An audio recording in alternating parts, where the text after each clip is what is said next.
Imagine you just deployed this massive multi-million-dollar software update. Oh boy. Yeah, to like a fleet of autonomous vehicles or maybe a global financial exchange. Everything is running perfectly for, about an hour. Right. And then completely silently, this tiny memory leak, like just a few stray bytes that aren't being cleaned up, starts accumulating. And we know how that ends. Exactly. Within minutes, the entire server farm just crashes. Millions of dollars evaporate. Yeah.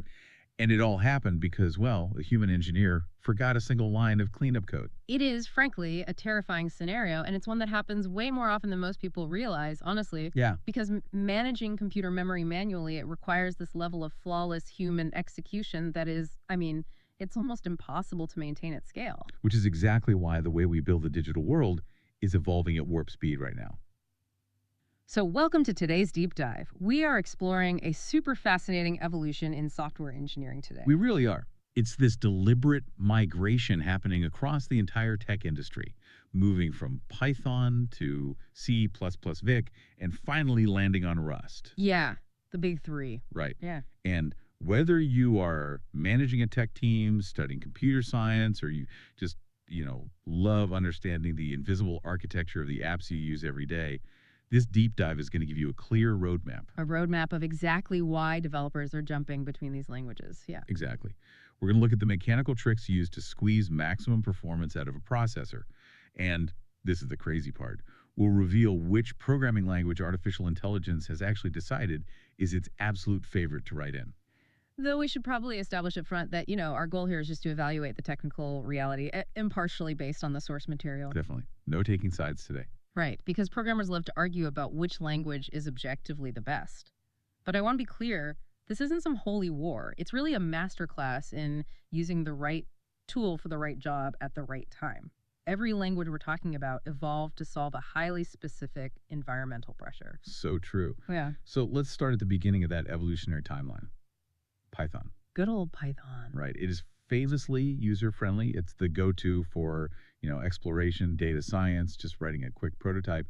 But when a project actually needs production-level deployment, developers almost inevitably have to rewrite that core logic in C++. They do, yeah. And that jump from Python to C++ has a brutal reputation.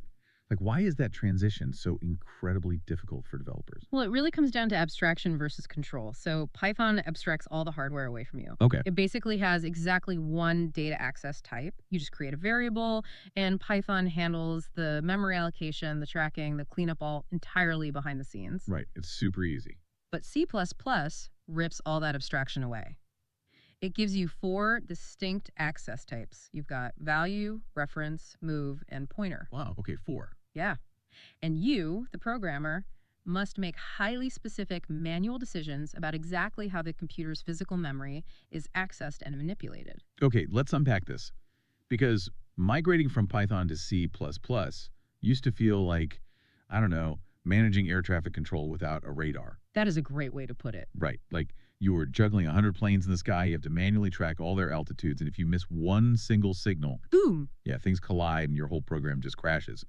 But modern C++ has adopted all these features that make it feel, surprisingly, a lot like Python. It's like the air traffic control tower finally got an automated radar system. They really did. The ergonomics of modern C++ have improved drastically. Just look at the auto keyword, for instance. It was introduced in C++ 11 and then really expanded in C++ 17. And what does that do exactly? No. Well, instead of forcing you to explicitly type out these massive, complex variable definitions, the compiler just analyzes the code and deduces the type dynamically.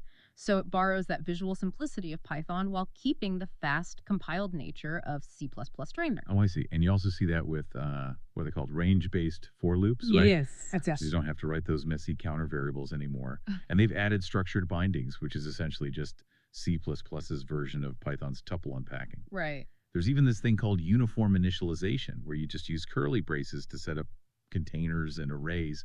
It makes it look almost exactly like writing a dictionary or a set literal in Python. It creates a much, much smoother developer experience. But, the real magic is how C++ borrows that readability while completely retaining its raw power. Right. Take a concept like template metaprogramming. I know, historically, this was just a headache-inducing way to write code that basically writes other code at compile time. But C++17 introduced this fascinating feature called if constexpr. Okay, I need to pause here because that sounds incredibly dense. Yeah. Like, what does if constexpr actually do mechanically? It's actually brilliant. Imagine you have a function that can process either integers or text strings. Okay, simple enough. In a normal if statement, the computer has to evaluate that condition while the program is actively running, and that burns precious CPU cycles. Right, because it's thinking in real time. Exactly. But with if constexpr, the C++ compiler evaluates the logic before the program ever runs. Wait, really? Before? Yes. It looks at the code, realizes, oh, it's only being asked to process an integer here, and the branch of code dealing with text strings is literally discarded. The dead code doesn't even exist in the final compiled program. Wow, so it generates zero runtime overhead. None. Because the computer doesn't have to waste time deciding what to do, since the decision was already made when the code was compiled. Precisely. But, and this is a big but, that power comes with hidden dangers. Of course it does. Your automated radar system analogy holds up, but we have to remember C++ is still C++A.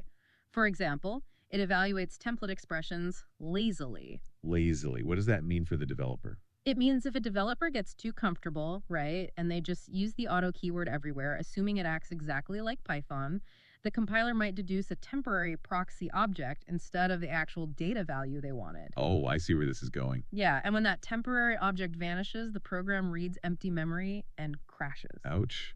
And the rules around how long a variable lives are completely different too, right? Mm. Because in Python, if you create a variable inside a loop, that variable kind of leaks out. You can still access its data after the loop finishes. Right, Python is very forgiving there. But C++ strictly scopes variables. Like the microsecond the loop ends, the variable is just destroyed. Exactly. And that ties directly into memory management. See, Python relies on a garbage collector. Right, the invisible background process. Yeah, it routinely sweeps through the program looking for unused memory to clean up. And garbage collectors are very safe, but they introduce these unpredictable, tiny pauses in your program. Which you can't have in high performance stuff. Exactly. So C++ eliminates the garbage collector entirely using a concept called RAI, resource acquisition, is initialization. Which actually means you're tying the lifespan of a piece of memory directly to the object that requested it, right? Yes. Think of it like a hotel room key that self-destructs the absolute moment you check out. Oh, I like that. You don't wait for a maid to come clean the room, you know. The access is revoked instantly and automatically based on the object's scope. Modern C++ handles this via smart pointers. Like unique pointers and shared pointers. Exactly. Unique pointer for exclusive ownership and shared pointer when multiple parts of the program need access. But make no mistake, you are still the one explicitly managing the memory. The language just provides some automated cleanup routines to help you out. Right, but I guess my question is, if managing memory is this dangerous and requires this much mental tracking, why take the risk? I mean, we migrate to C++ for raw speed, obviously, but how do we actually unlock that famous performance? Well, the real secret seems to be avoiding unnecessary memory allocation. Because allocating memory is slow. It is one of the slowest things a computer can do. When a program asks the operating system for RAM, the OS has to pause, find available space, map it, and then hand it back. High-performance C++ is entirely about bypassing that process. Okay, give me an example. A perfect example is the standard move command, or std.move. Oh, I want to dig into that because standard move is designed to avoid expensive deep copies, right? Yes. Like instead of copying a massive block of data from one place in memory all the way to another, it just does a pointer swap. It basically just hands over the address of where the data already lives. That's exactly it. But wait, if standard move is literally just a free pointer swap, I mean, if it's that much faster to just hand over the address rather than copying all the data, why wouldn't the compiler just do that for me automatically all the time? Because the compiler absolutely refuses to guess your intentions. Oh, interesting. Yeah, a move operation transfers absolute ownership of the data. So if the compiler just guessed that you were finished with a variable and moved it to another function, but then you later tried to read that original variable. You'd read corrupted memory. Exactly. And your program would catastrophically crash. Mm. C++ dictates that you have ultimate control, and that demands ultimate responsibility. You must explicitly authorize every single ownership transfer. Ultimate control, ultimate responsibility. I feel like that philosophy also applies to data structures too. Oh, absolutely. Take the reserve command for pre-allocation, right? If you know you're going to need a large vector, which is basically just an array that can grow in size, Yeah. You pre-allocate the memory up front. The source material notes that pre-allocating makes things up to 79% faster for large vectors. It's massive. Why is the speed difference so massive? 79% is huge. It is huge, and it's because you eliminate cache misses and reallocation overhead entirely. Okay, how so? Well, if you don't pre-allocate, your vector eventually runs out of room. Then the computer has to stop everything, find a completely new, larger chunk of memory, painstakingly copy every single item over, delete the old memory, and then finally resume. Wow, that sounds exhausting for the CPU. It is. Plus, fetching data from the CPU's L1 cache takes about 1 nanosecond. Fetching it from main RAM, that takes 100 nanoseconds. Oh, wow. Yeah, so pre-allocation keeps your data contiguous. It stays packed tightly together in the super fast cache, preventing the CPU from just sitting around waiting. And that attention to saving CPU cycles is everywhere in high-level C++ height. Like, look at the Sentinel pattern. Oh, I love the Sentinel pattern. It's so smart. Normally, when a program loops through a list, it has to check a boundary condition on every single cycle, right? Like, have I reached the end? Have I reached the end? Right, which wastes operations. Exactly. Yeah. That simple check costs operations. But the Sentinel pattern eliminates it by placing a guaranteed non-empty Sentinel node at index 0 of the data structure. So the loop just naturally terminates when it hits that specific marker, and it bypasses the boundary check entirely. It is incredibly elegant. And another algorithmic trick they use involves just avoiding slow data types entirely. Like what? Well, the vector of Booleans type vector bool is notoriously slow. Why? Booleans are just true or false, right? True, but to save space, it tightly packs those true-false values into individual bits. So reading or writing them requires complex bitwise arithmetic. Oh, I see. Yeah, so instead of allocating a slow vector bool to track, say, which items in an array you've already visited, you can just reuse an existing invalid state within your data structure. Wait, how does that work? For example, if your array values should only ever be positive numbers, you can flag visited items by just making them negative. Oh, that's clever. Right. You save an entire memory allocation and completely bypass the bitwise math. But, just listening to the sheer amount of mental overhead required here, Yeah. like standard move, unique pointers, cache misses, avoiding bitwise arithmetic, it sounds exhausting. It definitely takes a toll. You get this unbridled speed, but it literally requires flawless human execution. One slip of concentration and you have a memory leak, or worse, a security vulnerability. Yeah. So if C++ requires perfection, what happens when we want that raw speed without relying on human perfection? Well, that's when we enter the next massive leap in software evolution. We realize we need a language that takes manual memory management out of the programmer's hands, but, and this is crucial, without reintroducing a slow garbage collector. Right. We need the raw speed of C++ coupled with mathematical guarantees of safety. We need Rust. Rust. Yeah. A language that promises safety without sacrifice. And the core mechanism it uses to achieve this is this concept called ownership and borrowing, which is, honestly, completely foreign to most C++ developers. It really is. It requires a fundamental rewiring of how you think about writing code. Rust basically enforces a strict XOR rule, an exclusive OR at compile time. Okay, break that down for us. It means at any given microscopic fraction of a second, you can have exactly one mutable reference to a piece of data, meaning you have the power to edit it. Okay. Or you can have any number of immutable references, meaning you can only read it. You can never, ever have both simultaneously. It's exactly like checking a rare manuscript out of a library, right? Yes, great analogy. Like, if I check it out to write notes in the margins, that's the mutable reference. No one else is allowed to even look at it. That prevents conflicting edits. Exactly. But if the library puts it on display in a glass case for everyone to read, the immutable references, nobody is allowed to touch it with a pen. Yep, you got it. And because the Rust compiler enforces this mathematically before the program even runs, data races and memory corruption are basically impossible. That library manuscript analogy translates perfectly to thread safety in modern software architecture. And honestly, the most staggering part of this design is what Rust calls zero-cost abstractions. Meaning it doesn't slow you down? Right. You get all this safety without slowing the program down at all.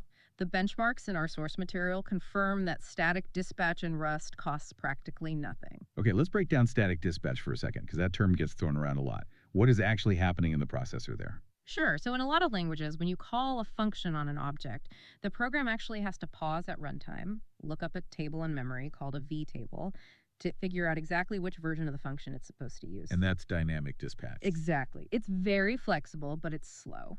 Rust, on the other hand, heavily favors static dispatch through a process called monomorphization. Say that 3 times fast. Right. But essentially, if you use a function for integers and then use the exact same function for text strings, the compiler secretly creates 2 completely separate hard-coded versions of that function behind the scenes. No. Yeah. So at runtime, there's no lookup table at all. The CPU just executes the direct hard-coded instructions. Which totally explains the benchmark speeds we saw. Like Yeah. static dispatch in Rust clocked in at 1.61 nanoseconds compared to 1.54 nanoseconds for just a standard free function. It's basically identical. Yeah. The safety mechanisms compile down to identical machine code speeds. Even complex geometry operations in Rust run in the exact same 1 to 3 nanosecond range as highly optimized C++ app. And their type system is also remarkably streamlined. While C++ uses concepts, Rust uses traits. And traits compose together so naturally. How so? Well, if you build a point object out of 2 interval components, it just automatically inherits all the spatial overlap logic from those components. You don't have to write any repetitive boilerplate code. Here's where it gets really interesting, because I'm going to push back on the hype a little bit here. All right, let's hear it. If Rust is so mathematically perfect, why does it completely fall apart when you ask it to build something as basic as a doubly linked list? The data literally calls self-referential structs and cyclic graphs Rust's Achilles heel. Yeah, that is the ultimate trade-off of the language. The strictness of the borrow checker is what provides all that amazing safety, but it simply cannot handle circular logic. Right, because in a doubly linked list, node A points to node B, and node B points back to node A. Exactly the problem. Who owns whom? When should the memory be cleaned up? The borrow checker simply cannot mathematically prove that this cyclic structure is safe at compile time, so it panics and just refuses to compile the program. So developers are forced to kind of cheat, right? You either use unsafe blocks, which literally tells the compiler to turn off its safety checks, which completely defeats the point of using Rust, Pretty much. or you have to use an architectural workaround called the arena pattern. And the arena pattern is fascinating mechanically. Instead of nodes using actual memory pointers to link to one another, you just store all your nodes inside a single massive contiguous array, the arena. Okay. Then nodes refer to each other using their index numbers, like I am connected to the node at index 5. And because the entire array is owned by one single entity, the borrow checker is perfectly happy. But wait, the benchmarks show that traversing an index arena is roughly 36% slower. It takes 4.96 microseconds versus 3.66 microseconds for a raw pointer. Why the massive performance hit just for using an index number? Memory indirection. Indirection. Yeah. A raw pointer is a direct physical address on the RAM chip. The CPU goes straight there, but an index number. That requires the CPU to do math. Oh, I see. It has to find the starting address of the array, multiply your index number by the size of the data type in bytes, add those together, and only then fetch the data. And doing that math millions of times a second. Exactly. Hmm. It adds up to a 36% performance penalty. You are explicitly trading pure speed for guaranteed memory safety. This brings us to a huge tipping point in the industry. We have C++DARE, which requires flawless human execution for speed. We have Rust, which enforces absolute safety through rigid, unyielding compiler rules. Right. What happens when the entity writing the code is no longer human? Because we are rapidly entering the era of AI coding agents. This raises an important question for the future of software infrastructure, honestly. When an AI is acting as the developer, how do the mechanics of these two very different languages impact its productivity? The productivity matrix from the source reveals a staggering preference here. Having an AI write C++ is basically like hiring a genius intern who writes blazing fast code, but occasionally burns down the server farm because nobody checked their memory management. That is painfully accurate. Right. But Rust, on the other hand, gives that genius intern an uncompromising supervisor, the compiler, that simply refuses to let them push the red button if the math doesn't add up. Let's analyze the borrow checker purely as an AI guardrail for a second. An AI model operates based on patterns and probabilities, right? It doesn't possess true logical reasoning. Sure. So when an AI writes C++A, it has to maintain a flawless mental simulation of every variable's lifetime, complex aliasing rules, and thread safety across thousands of lines of code. Which is incredibly hard. Very hard. If its attention mechanism slips even a little or it hallucinates a single rule, it writes a silent, catastrophic vulnerability. But in Rust, the AI doesn't have to simulate safety, it just writes code. Because if the code compiles, the mathematical safety is already guaranteed.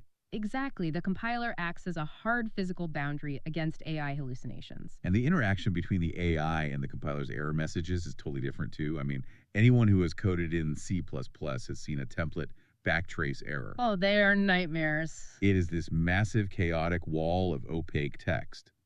For an AI with a limited token context window, reading a C++ error can consume its entire working memory, literally blinding it with useless text. Right. But the Rust compiler is actually famous for clear, scoped error messages that suggest the specific lines to fix. Which is exactly why AI agents can self correct Rust code in just 1 to 2 iterations, whereas fixing a C bug often takes 3 to 5 iterations, chewing through all those expensive API compute tokens. Wow. And the testing setup is another massive friction point for AI, isn't it? Oh, totally. In Rust, you use a simple built in tag, CFG test. Your unit tests live right there inside the exact same file as the source code. Oh, that's convenient. It is. The AI only needs to analyze about 48 lines of context to understand both the function and its test.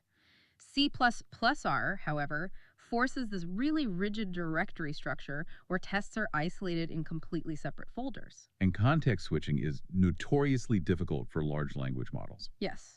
When an AI is forced to navigate across, say, 27 separate C++ test files spanning hundreds of lines of code just to verify a single function, its accuracy just plummets. That makes sense. And contrast that with Rust's build system, Cargo, where building and testing only requires simple 1 or 2 word commands instead of these complex multi-flag C++ incantations that easily break. We have to keep this grounded, though.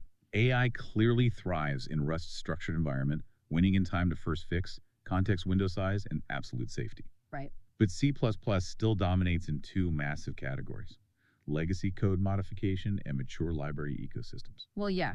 The physical reality of the tech world is that billions of lines of C++ code currently run our operating systems, our browsers, and our financial markets. You can't just throw that away. No, you cannot rewrite the global infrastructure in Rust overnight.